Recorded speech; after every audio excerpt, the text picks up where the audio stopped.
ఆపాలి ఆపాలి ఆపాలి ఆపాలి ఆపాలి ఆపాలి ఆపాలి ఆపాలి ఆపాలి ఆపాలి పేద ప్రజలకు పేద ప్రజలకు పేద ప్రజలకు ఆపాలి ఆపాలి ఆపాలి ఆపాలి.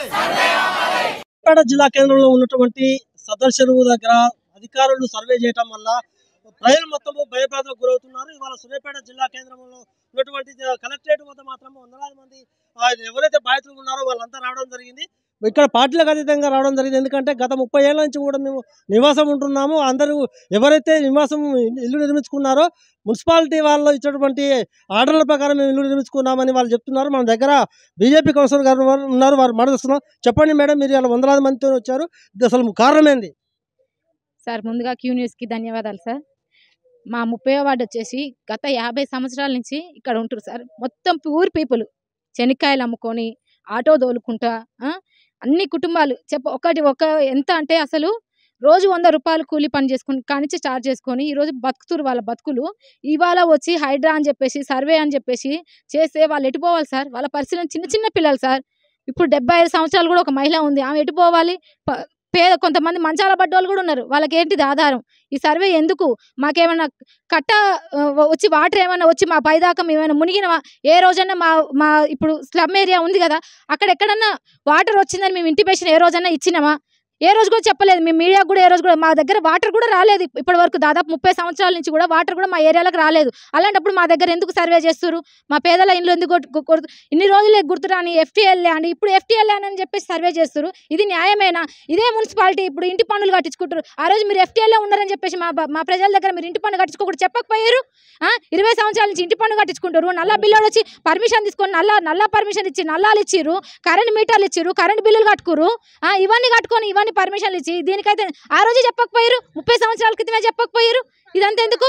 ఇంటి పట్టాలు కూడా 58, 59 జీవో కింద కూడా పట్టాలు కూడా ఇచ్చిర్రు. అట్లా పట్టాలు ఇచ్చినాక ఈ రోజు ఎఫ్టీఎల్ ల్యాండ్ కూలగొడుతున్నాం, సర్వే చేస్తున్నాం అని చెప్తే ఈ పేద ప్రజలందరూ ఎడిపోవాలి? బఫర్ జోన్ అంటారు. మీకు ఇన్ని రోజులు గుర్తుకు లేదా? అదేదో ఓట్ల ముందు చెప్పకపోయారు? ఇదంతా ఓట్ల ముందు చెప్పపోయారు? మీ పథకాలను ఇచ్చిరని చెప్పేసి ఇదంతా కూలగొడుతురా, అన్యాయం చేస్తురా?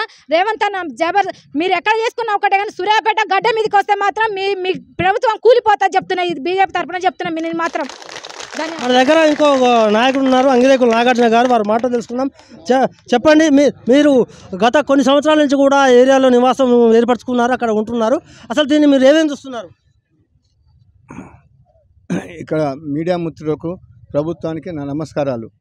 ఒకటే విషయం ప్రభుత్వం ఆలోచించవలసింది, ఇది మేము పార్టీ పరంగా రాలేదు. ఎందుకంటే పేద ప్రజలు అక్కడ నివసిస్తున్నారు. వాళ్ళకి ఎందుకంటే ఆ ప్రభుత్వం గిట్లా ఒకవేళ ఇండ్లను నేలమట్టం చేస్తే వాళ్ళ గతి లేదుగా, రోడ్ల మీద ఉంటారు, రోడ్ల మీద పండుకోవడానికి వస్తే లేదు. ఇక్కడ ఉన్న ముఖ్యంగా 30వ వార్డు 42, 43లో నివసిస్తున్న ప్రజలు అట్టడుగు వర్గం ఉన్న పేద ప్రజలే. వాళ్ళకి పాపం ఎలాంటి ఆధారం లేదు. దయచేసి ప్రభుత్వం ఏంటంటే తమ నిర్ణయాన్ని వెనుక తీసుకోవాలి. ఈ సర్వేలు గిట్లా పెట్టొద్దు. వాళ్ళు ఇప్పుడు గత వారం రోజుల నుంచి సర్వే చేస్తుంటే ఒక్కొక్కరు గుండెపోటు వస్తుంది, హార్ట్ అటాక్ వస్తుంది. వాళ్ళు ఎలాంటి వాళ్ళు? పోనీ మిడిల్ క్లాస్ ప్రజలు కూడా కాదు, అట్టడుగున ఉన్న సామాన్య ప్రజలు. వాళ్ళకి ఏదన్నా కష్టపడితేనే తిండి వస్తుంది. మరి వాళ్ళకు ఉన్న వసతి నిల్వ ఉండడానికి ఒక గది 2 గదులు ఇట్లే ఉన్నాయి, 3 గదులు ఉన్నాయి. వాటిని రేపు నేలమట్టం చేస్తే వాళ్ళ పరిస్థితి ఏంది? మరి ప్రభుత్వం ఉన్న దేనికోసము? ప్రజాప్రభుత్వము పేదలను ఆదుకోవడానికి కోసం, కానీ పేదలను నాశనం చేయడానికి కాదు. దయచేసి ప్రభుత్వం తీసుకున్న నిర్ణయాన్ని వెనుక తీసుకోవాలి. ఈ పేద ప్రజలకు ముఖ్యంగా సద్దల చెరువు కన్నా ఈ 3 వార్డులు 30, 42, 43 ఉన్న వార్డుల ప్రజలను కాపాడాలని మేము కోరుతున్నాము. మేము ఏదో ఇక్కడ పార్టీ పరంగా వచ్చింది కాదు, ప్రజల పక్షాన ఉండడానికి వచ్చిన మేము. కాబట్టి ప్రభుత్వం దయచేసి తాను తీసుకున్న నిర్ణయాన్ని వెనుక తీసుకోవాలి. ఈ పేద ప్రజలకు న్యాయం చేయాలని మా యొక్క డిమాండ్. అందరి వాయిస్ కూడా ఇదే అన్నమాట. మా దగ్గర బతుల రమేష్ గారు ఉన్నారు, వారు మాట తెలుస్తున్నాం. చెప్పండి, మీరు గత కొన్ని సంవత్సరాలు మీరు పుట్టి పెరిగింది కూడా ఇక్కడే, దీన్ని మీరు ఏ విధంగా చూస్తున్నారు? కాంగ్రెస్ ప్రభుత్వం ఏర్పడిన తర్వాత పేద ప్రజలకు ఇది తీరని అన్యాయం అని మేము ముఖ్యంగా వెలుగుస్తున్నాం. ఇవాళ మేము ఇక్కడికి వచ్చినామంటే పార్టీలకు అతీతంగా మేమందరం వచ్చి ఇక్కడ పేద ప్రజలకు న్యాయం జరిగే వరకు కూడా మేమందరం కంకణబద్ధలే కూర్చుంటాము.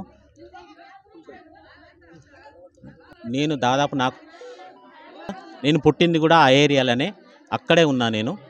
కానీ ఇట్లాంటి ఎన్నో ప్రభుత్వాలు వచ్చినాయి, ఎంతోమంది వచ్చిరు, ముఖ్యమంత్రులకు వచ్చిరు. కానీ ఇప్పుడు వచ్చిన గవర్నమెంట్ ఇప్పుడు వచ్చిన గవర్నమెంట్కి ఇది అడ్డమైంది, ముందు అది చెప్పాలి. తెలంగాణ వచ్చిన తర్వాత కూడా చాలామంది సుభిక్షంగా ఉన్నారు. కేసీఆర్ పీరియడ్లైనా, రాజశేఖర రెడ్డి పీరియడ్లైనా, చంద్రబాబు నాయుడు పీరియడ్లైనా ఇన్ని ప్రభుత్వాలకు అడ్డు రాంది ఈ ప్రభుత్వానికి ఎందుకు ఈ పేద ప్రజల ఇల్లులు అడ్డం వచ్చినాయి. అంతేకాకుండా ముఖ్యంగా ప్రభుత్వానికి ఒకటే చెప్తున్నాము, చేస్తాన్న హామీలు చేసి ప్రజల మెప్పు పొందాలి. కానీ ఇట్లాంటి హైడ్రా అని పెట్టి జనాలను ఇబ్బంది కలిగించి వాళ్ళని ఇబ్బందులకు గురి చేస్తే మాత్రం ఏ విధంగా ఊరుకునేది లేదు. అందరం అధికారులు ఏమంటున్నారు అంటే మేము సర్వే చేయబెట్టాను తప్ప మార్క్ వేయలేదు, ఏ ఒక్క ఇంటిని కూడా కూలగొట్టే అవకాశం లేదని వాళ్ళు చెప్తున్నారు. దాన్ని ఏదో చూస్తున్నారు. ఒక్కటి సార్, మేము ఒకటే మాట్లాడదలుచుకున్నాము. హైదరాబాద్లో జరిగే దుశ్చర్యల వల్ల ఇలా రాష్ట్ర ప్రజలందరూ భయభ్రాంతులకు గురై ఉంటున్నారు. ఏ క్షణాన వచ్చి ఎక్కడ ఏ ఇల్లులు కూలుస్తారని వాళ్ళు ప్రాణాలను అరిచేతులు పెట్టుకొని కూడా నిద్రపోకుండా నిద్రాహారాలు మాని ఇలా భయపడుతుండ్రు. ఇక అదే కాకుండా వాళ్ళు వచ్చి సర్వే చేసుకోవడం వల్ల ఇంకింత భయభ్రాంతులకై గురవుతున్నారు. అదే మేము ముఖ్యంగా తీసుకొని ఇవాళ ఇక్కడికి వచ్చి చివరిగా మీరు ఏం చెప్తున్నారు ప్రభుత్వానికి కావచ్చు, అధికారులకు కావచ్చు? ఏదైనా కూడా పేద ప్రజలను ఆదుకోవాలి. మా ఇల్లులు మాకే ఉంచాలి. మాకు ఆల్టర్నేటివ్ అక్కడ ఇస్తాం ఇక్కడ ఇస్తాం ఏది వద్దు. మా గూళ్ళు మాకే కావాలి, మా ఇల్లులు మాకే కావాలి. 50 సంవత్సరాల నుంచి మేము ఇక్కడ ఉంటున్నాం. అది ఏ విధమైన చేతులు వేసినా కూడా ఆ ఇండ్ల మీద మేము ఊరుకునే ప్రసక్తి లేదు. ఓకే, ఇక్కడ ముఖ్యంగా నాయకులు కావచ్చు, లేకపోతే అక్కడ ఉన్నటువంటి వ్యక్తులు కావచ్చు చెప్పేది ఏంటంటే, అక్కడ మేము ఉండబట్టి కూడా గత 40 సంవత్సరాల నుంచి కూడా నివాసం ఉంటున్నాము. మున్సిపల్ అధికారులు ఇచ్చినటువంటి ఎవరైతే పర్మిషన్ ఇస్తేనే మేము ఇల్లు కట్టుకున్నాం. ఆ రోజే కనుక పర్మిషన్ ఇవ్వకపోతే మాత్రం మేము ఇల్లు కట్టుకునే వాళ్ళం కాదు. మాకు సిసి రోడ్లు వేశారు, డ్రైనేజ్ చేశారు, ఇంటి పని కూడా కడుతున్నాం, నల్ల పని కూడా కడుతున్నాం. అన్ని కడుతున్నా కూడా ఈరోజు అధికారులు వచ్చి మాత్రం సర్వే చేస్తే మాకు అసలు మేము పండుకుంటేందుకు కూడా నిద్ర కూడా పోవట్లేము. అసలు తిందామన్నా కూడా తిండి కూడా లోబడి పోతే ఖచ్చితంగా మాత్రం ఒకవేళ సర్వే చేసి వదిలిపెడితే ఏం లేదు. కానీ ఒకవేళ ఇండ్ల జోలికి వస్తే మాత్రం ఖచ్చితంగా మా ప్రాణాలకైనా తెగిస్తాము. ఎవరు కూడా జోలికి రావద్దని కూడా వాళ్ళందరూ కూడా తెగే చెప్తున్నారు.